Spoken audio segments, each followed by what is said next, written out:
بسم اللہ الرحمن الرحیم نحن اولیاؤکم، ہم تمہارے دوست رہے، باڈی گارڈ رہے، دنیا کی زندگی میں ہم تمہارے ساتھ ہوتے تھے۔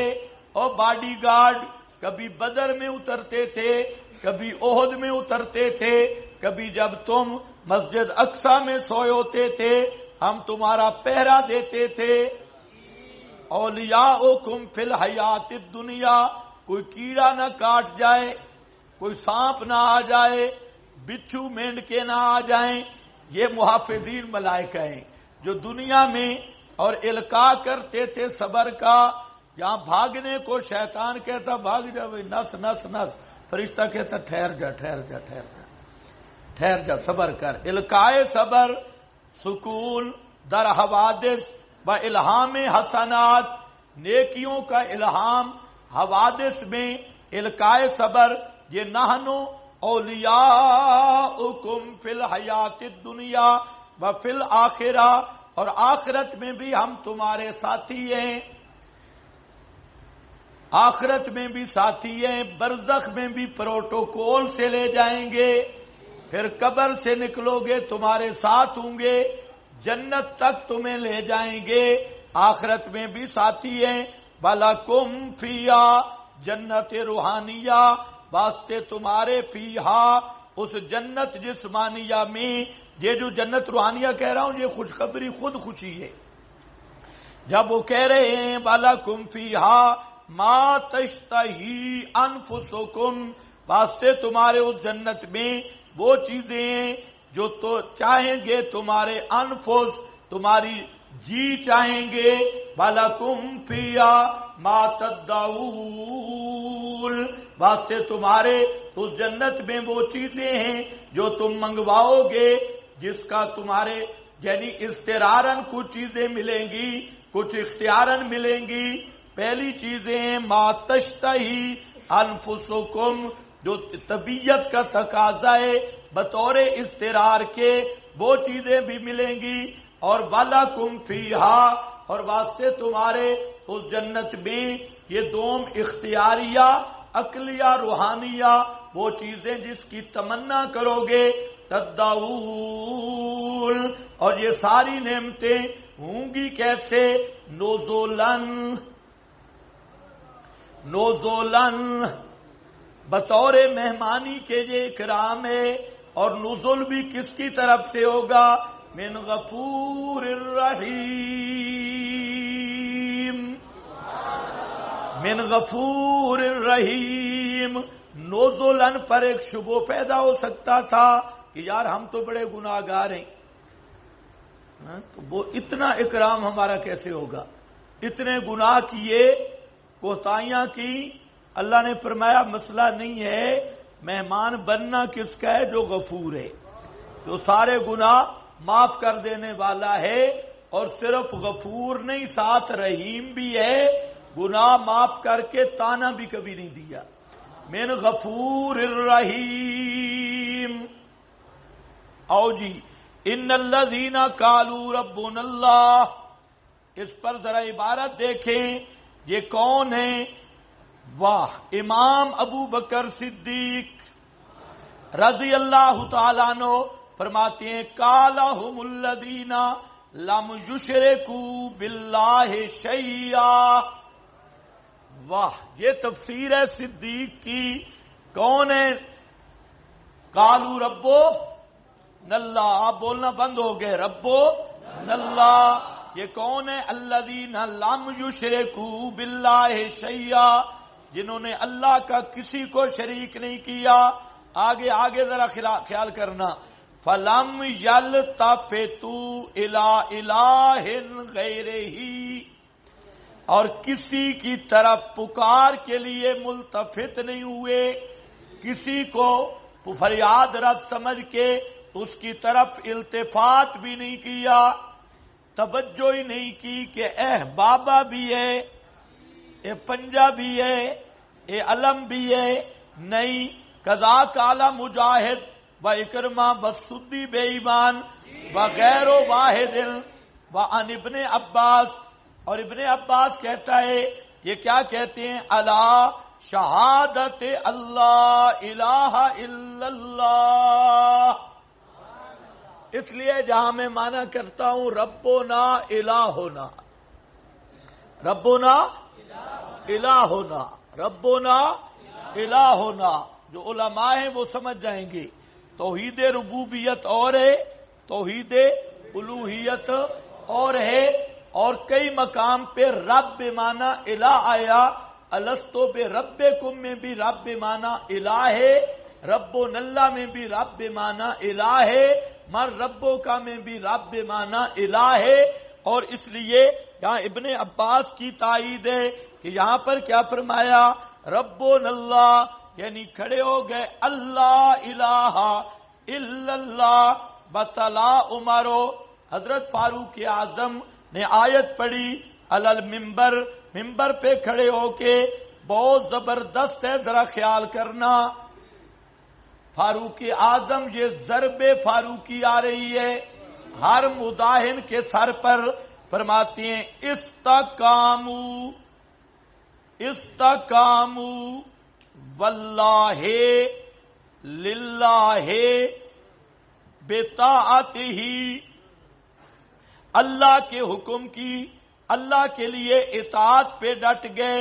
ولم یروغوا روغان الثعالب، لومڑ نہیں بنے.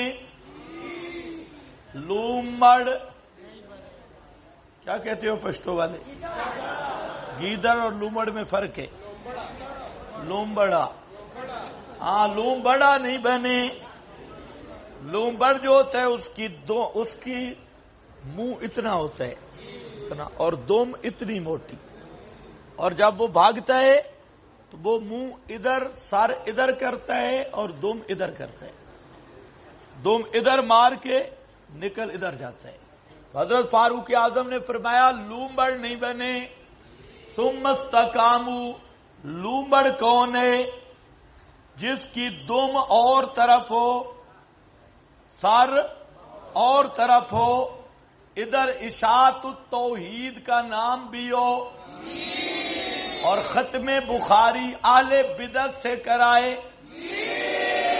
یہ کون ہے؟ لومبڑ. یہ اصل لومبڑ ہے.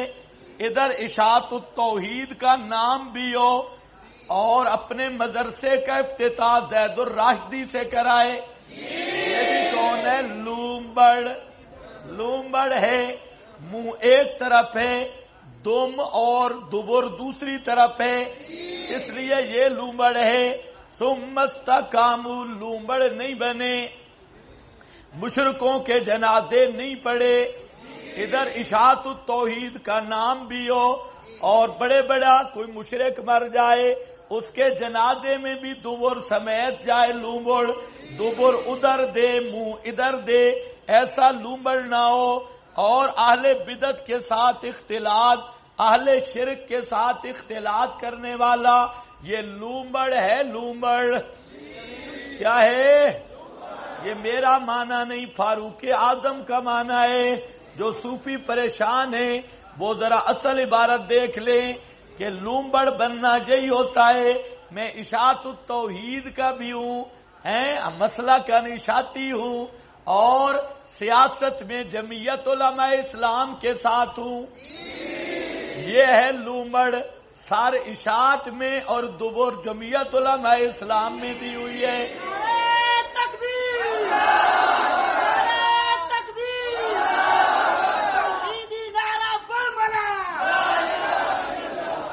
لومبڑ نہیں بننا.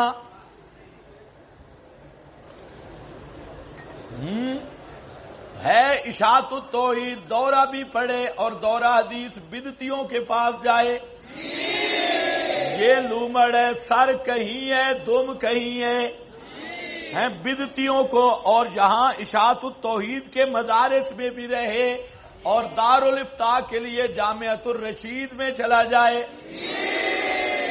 کرنگی ٹاؤن میں چلا جائے. یہ ہے لومڑ. منہ ایک طرف، دم دوسری طرف. سن رہے ہو میری بات؟ ہاں، فاروق اعظم نے زبردست معنی کیا. ثم استقاموا، پھر ڈٹ گئے، ہلے نہیں، متزلزل نہیں ہوئے. یہ نہیں کہ کسی بے ایمان کر لمبا جنازہ دیکھ کر کہتے اس کا جنازہ بڑا ہے، تو وہاں پر بھی دم دے آئے نہیں. توجہ ہے نا؟ اس لیے الاستقامت فوق من الف کرامہ، استقامت 1000 کرامت سے بہتر ہے، اور دین میں سب سے بڑا کام استقامت ہے. حضرت ابو ذر نے پوچھا تھا کہ اوصینی، آپ مجھے نصیحت کریں. فرمایا کل آمنت باللہ ثم استقم، کہہ دے آمنت باللہ ثم استقم، پھر پکا ہو جا. کئی ہم دیکھتے ہیں مدرس تکیہ کر کے لڑڑوں کے پاس بیٹھی. ادھر پنڈی اسلام آباد میں ہم نے دیکھا سینکڑوں مدرسین اشاعت التوحید کے ہیں اور للڑوں کے مدرسے میں گھسے ہیں تکیہ کر کے، اور کیا جی کہتے ہیں گزارا کرنا ہے، پیسے کمانے ہیں. تو میں کہتا ہوں خدا کی قسم اگر ان کے دل میں توحید و سنت کی غیرت ہوتی تو کبھی للڑوں کے سامنے دانت نکال کے ان کے اہتمام اور ان کے زیر کنٹرول مدارس میں یہ نہ رہتے. یہ عقیدے کے بے غیرت ہیں اور لومڑے. ساری زندگی گزر گئی مسئلہ چھپا چھپا کے، کتمان کر کر کے، بدتیوں کے پیچھے نمازیں، ان کی خوشامدیں، ان کے بڑے بڑے جو بڑے شیاطین ہیں ان کے احترام، ان کے اکرام، اور پھر اشاعت التوحید کو سب سے بڑا نقصان اس دیوس ٹولے نے دیا جو کسی بدعتی کا شاگرد بنا اور پھر اشاعت التوحید کا بورڈ لگایا. اس کے دل میں اشاعت نہیں اور صرف وہ نام اشاعت کا باقی ہے، اور اشاعت التوحید کے پورے مشن کو خراب کیا. وہی للڑوں والا زنگ لے کے آیا، وہی للڑوں والا رنگ لے کے آیا، وہی للڑوں والی شیطنت لے کے آیا، اور ادھر اب آ گیا اشاعت التوحید کے بورڈ. اب جتنا طالب علموں کا عقیدہ یہ بے ایمان ابلیس خراب کر رہا ہے. ہر مدرسے میں ایسے چبل بیٹھے ہیں جو کہ کہاں سے فارغ ہیں جی؟ کراچی سے. اور کراچی سے فارغ ہو ادھر ہی مرو نا، ادھر ہی مرو. ادھر آ کے سارے طالب علموں کا عقیدہ آ کے تباہ کر دیا، اور چونکہ چنانچہ گویا اگر مگر سے فلانا فلانا فلانا. تو جب تم اندر سے بدعتی ہو، بے ایمانو، تو تکیے کی چادر کیوں اپنائیے؟ ادھر خوشامد کریں گے، ہمارے علماء کے پاؤں بھی پکڑیں گے، ادھر بھی جاؤں گے، ادھر جائیں گے انا معکم، ادھر انما نحن مستہزئون، تو کہتے ہیں انما نحن مصلحون، ہم مصلحون ہیں. یہ بالکل وہی چوٹی کے منافق ہیں، مرادو علی النفاق. یہ کوئی ان کے اگر منافق کے سر پہ سینگ ہوتے تو ان مفتیوں اور مولویوں کے سر پہ 12 نہیں 18 سینگ ہوتے، جو اندر سے پلیت بدتی ہیں اور اشاعت کے مدارس میں بیٹھ کر اپنی بدعت کو اشاعت التوحید کے عنوان سے پھیلا رہی ہے. اور میں نے اس کا بڑا اندازہ کیا ہے، ہر جگہ پہ ہر شاخ پہ الو بیٹھا ہے، اور کئی ان لوگوں نے ایسے شیاطین داخل کیے اشاعت کے مدارس میں. وہ کہتے ہیں ہم تو جی اشاعتی ہیں، کوئی کہتے ہیں ہم تو پرانے اشاعتی ہیں، لیکن اندر سے پورا خنزیر ہوگا اور پورا شیطان ہوگا. اور اس سے اگر عقیدہ پوچھو، او جی بریلویوں پر بھی حکم تکفیر نے. وہ گدھے کا بچہ تو کب سے اشاعتی ہے؟ ساری توحید تو نے فروئی بنا دی ہے. علم غیب حاضر ناظر مختار کو سارے مسئلے فروئی ہے، تو شیطان اشاعت التوحید سے کیا لینے آئے؟ اور سن رہے ہو کہ نہیں؟ تم جو پڑھ رہے ہو تم غیرت کرو. ایسے ایسے لوگوں کا سر نیچے ٹانگیں اوپر ہونی چاہیے. تم بھی وہاں درس گاہوں میں سنتے رہتے ہو کہ آج فلانے حضرت صاحب نے یہ بکواس کیا ہے، پھر تب سے بکواس کرے درس گاہ میں، ایسے بدعتی کا سر نیچے ٹانگیں اوپر ہو.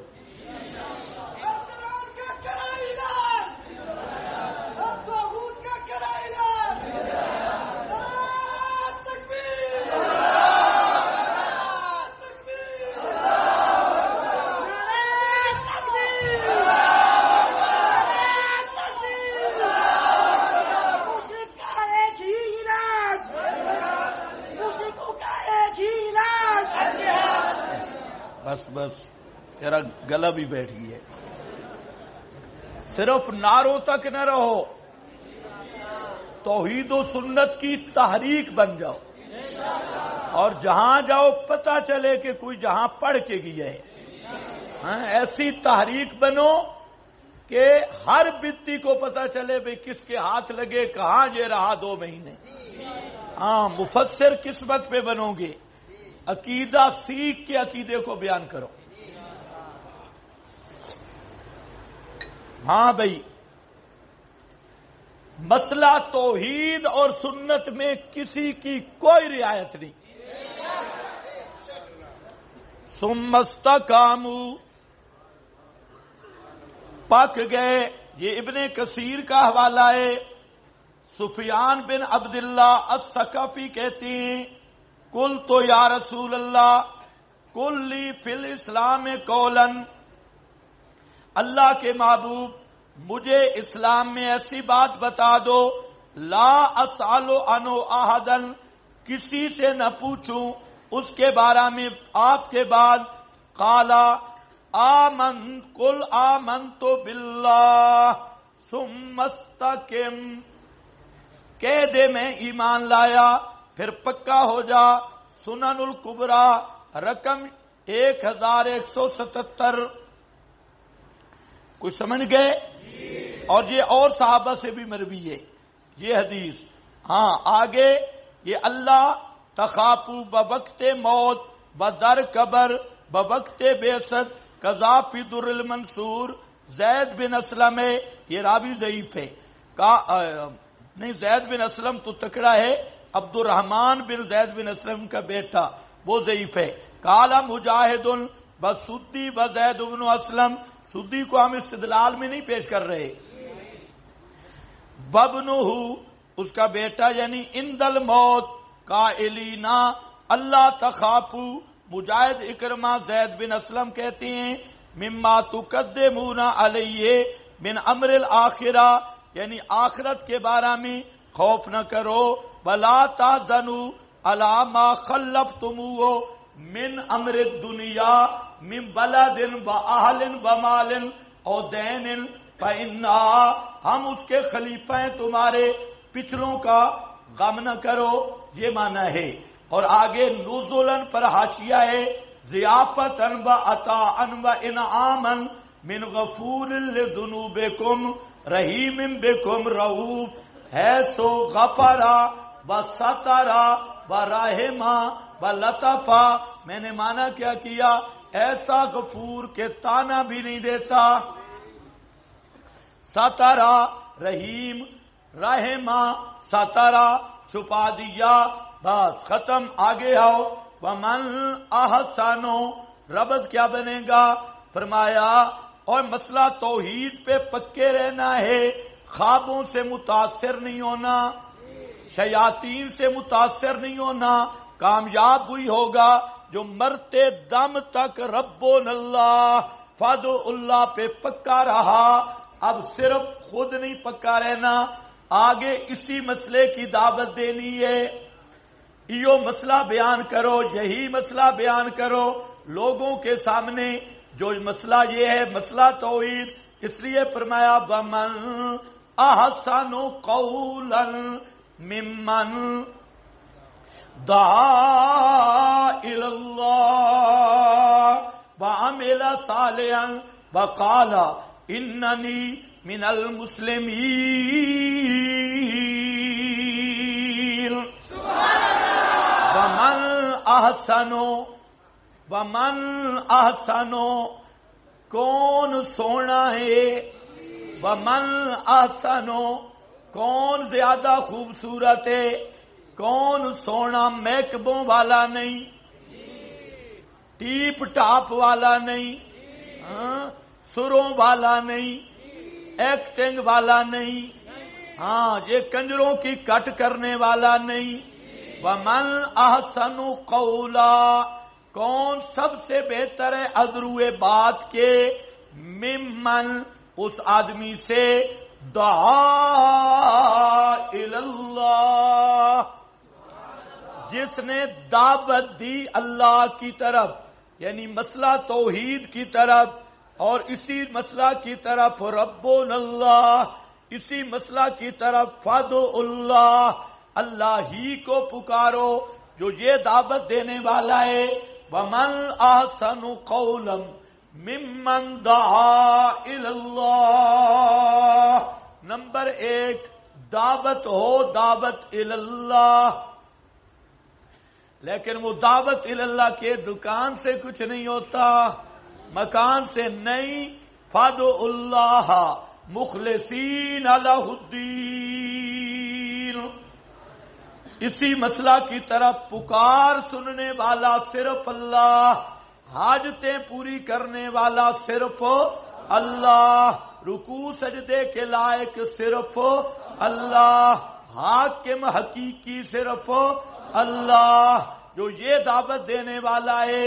یہ سب سے بہترین دعوت، خوبصورت دعوت، احسنو دعوت بھی خوبصورت ہے، اور نصاب دعوت اللہ نزل احسن الحدیث، نصاب دعوت بھی احسن، دعوت بھی احسن۔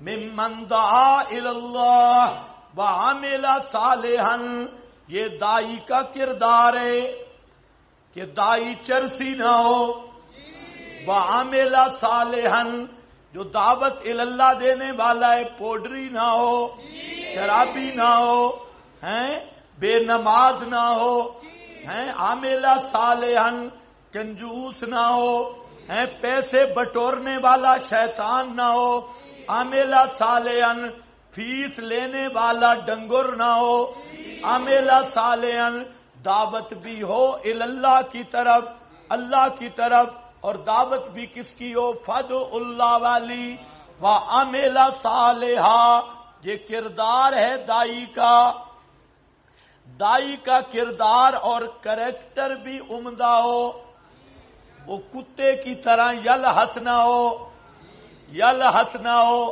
جیبوں پہ نظر رکھنے والا نہ ہو، چندوں پہ نظریں رکھنے والا نہ ہو، متولی کی صندوقچی دیکھنے والا نہ ہو، ہدایہ دیکھنے والا نہ ہو۔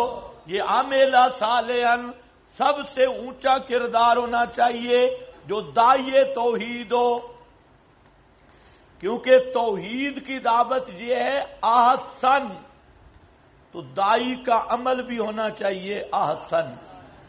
ایوکم احسن عملا، یہ ہے عامل صالحا، کریکٹر اونچا ہوگا تو دعوت دور تک جائے گی، اور اگر دائی خود سوداگر ہے، تاجر ہے، دین بیچ رہا ہے، خائن ہے اور ریاکار ہے، اور اس کے اپنے مقاصد ہیں، وہ دعوت کردار کی وجہ سے وہ دعوت نہیں چلے گی۔ تو اس لیے یہ یاد رکھو، جو توحید کا کام کرنا چاہتا ہے وہ اپنے کردار کو بلند کرے۔ اسی لیے اللہ نے فرمایا بس صحابہ کا فتح، میرا پیغمبر تیرا کردار پاک ہو، اونچا ہو، کپڑے پاک ہوں، اور کپڑے پاک ہوں شیخ القرآن مانا کرتے ہیں کردار بلند ہو، ہر دائی کا کردار اونچا ہونا چاہیے۔ آپ دیکھ لیں جب تک دعوت توحید صاحب کردار لوگوں نے یہ دعوت دی، شیخ القرآن مولانا محمد طاہر جیسے آدمیوں نے یہ دعوت دی، اور پیر طریقت سید عنایت اللہ شاہ صاحب نے یہ دعوت دی، شیخ القرآن نے یہ دعوت دی، تو با کردار لوگ جب دعوت دیتے، جس ایریے میں ایک دفعہ وہ گئے آج تک وہاں توحید کے باغ آباد ہیں۔ اور آج جب خطیب تاجر بن گئے اور فیس کے پیچھے بد کردار، بد عمل، بے فیض اور خالص نکمے، نکھٹے، نکھترو اور کنجروں اور ڈانسروں کے وہ ان کے پیروکار جب سے یہ توحید کی دعوت کے وارث بن گئے، آج آپ نہیں بتا سکتے خطیب 20 سال تک کام کر رہا ہے، کسی ایک آدمی کو ایمان نصیب ہوا ہو۔ جو اس کے ساتھ لگے ہیں وہ بھی اسی طرح اچھک کے، اسی طرح گانے بجانے والے، اسی طرح جو خطیب کے ساتھ بیٹھا ہے اس کا ڈرائیور ہے وہ بھی بے دین بن گیا بجائے دیندار بننے کے، اور اس کی مجلس میں جو آیا وہ بھی بے دین بن گیا اور بدبودار بن گیا۔ اس کی وجہ یہ ہے کہ جب سنگت ہی ایسی ہے، وہ دیکھتا ہے مولوی کا یہ حالت ہے تو وہ اپنی اصلاح کیسے کرے گا؟ تو اس لیے داعیان توحید یاد رکھ لیں، اپنا کردار صاف بناؤ، اپنا کردار، اپنا دامن، اپنے کپڑے اور اپنے کردار کو اتنا اونچا کرو کہ تمہاری ذات مسئلے میں آڑ نہ بنے، صاف ستھرا کردار ہو، کوئی دھبے نہ ہوں۔ وَعَمِلَ صَالِحًا وَقَالَ، سبحان اللہ، یہ قالا اپنے سکیدہ پہ ناز بھی ہو، ناز کے ساتھ کہے، اطاعت کے ساتھ کہے، ڈنکے کی چوٹ پہ کہے، وَقَالَ إِنَّنِي مِنَ الْمُسْلِمِينَ، میں کون ہوں، میرا تعارف کیا ہے، میں صرف اللہ کو پکارنے والوں سے ہوں، صرف فدع اللہ کے دعویٰ ماننے والوں سے ہوں۔ تو کھل کر اپنے آپ کو کہو، یہ نہیں یہ جی کون ہے، اے جی ہم بھی آپ کے ساتھ ہیں، ہم اور تم ایک چیز ہو، ایک نہیں۔ مشرک کو کہو تم مشرک ہے میں موحد ہوں، تو بدعتی ہے میں متبع ہوں، یہ نہیں ہے کہ ان کے ساتھ رل جاؤ، نہیں، ناز بھی ہو، اظہار اطاعت بھی ہو، اس جملے میں تین چیزیں آ رہی ہیں، اور عاجزی بھی ہو۔ ناز سے کہے اننی من المسلمین کہ میں فرما برداروں سے ہوں، اپنا تعارف کرائے، اور اظہار اطاعت بھی ہو مقصد، اور ساتھ عاجزی بھی ہو، کیونکہ داعی توحید کو اللہ عزت بڑی دیتا ہے۔ جو توحید کا داعی ہو اللہ دنیا میں بھی اس کو عزت عطا کر دیتا ہے، تو پھر تکبر نہ کرے، عام مسلمانوں میں اپنے آپ کو ظاہر کرے، اننی من المسلمین۔